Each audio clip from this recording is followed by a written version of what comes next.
জুলাই সনদ দিতে হবে। জুলাই সনদে তিনবার আমাদের ডেট দিতে, এখন পর্যন্ত আমাদের জুলাই স্বীকৃতি এবং জুলাই সনদ দিতেছে না।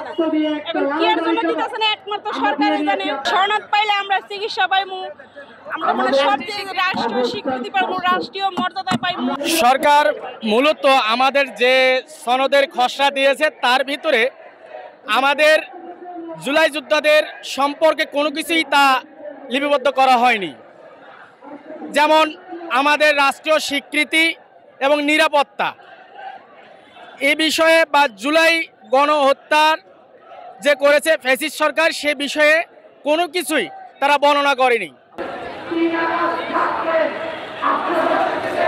জুলাই সনদ দিতে হবে।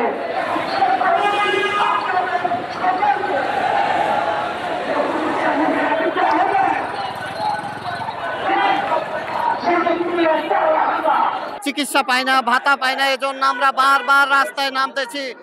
আমাদের একটাই দাবি, আমরা জুলাই সনদ চাই আর ফ্যাসিস্ট শেখ হাসিনার বিচার চাই। জুলাই ঘোষণাপত্র না দিলে আমরা আজকে এখান থেকে যাব না।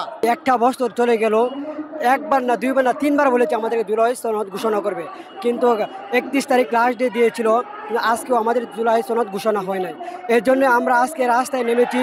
শুধু আমরা 64 জেলায় জুলাই যোদ্ধা রাস্তায় নেমেছি। যখন এই সরকার চলে যাবে ঘোষণাপত্রবিহীন এবং সনদবিহীন, তখন আমাদের উপর কিন্তু একটা অন্যরকম প্রভাব আসবে, অন্যান্য কুচক্রী মহলের হোক বা পরবর্তী সরকার যারা আসবে তারা।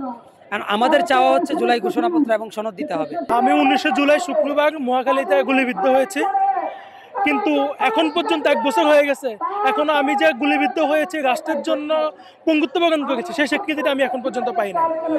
সরকার বারবার বলেছে যে আমাদেরকে স্বীকৃতি দিয়ে ঘোষণাপত্র জারি করা হবে, কিন্তু সরকার কোনোভাবেই তার প্রতিশ্রুতি রক্ষা করতে পারে নাই।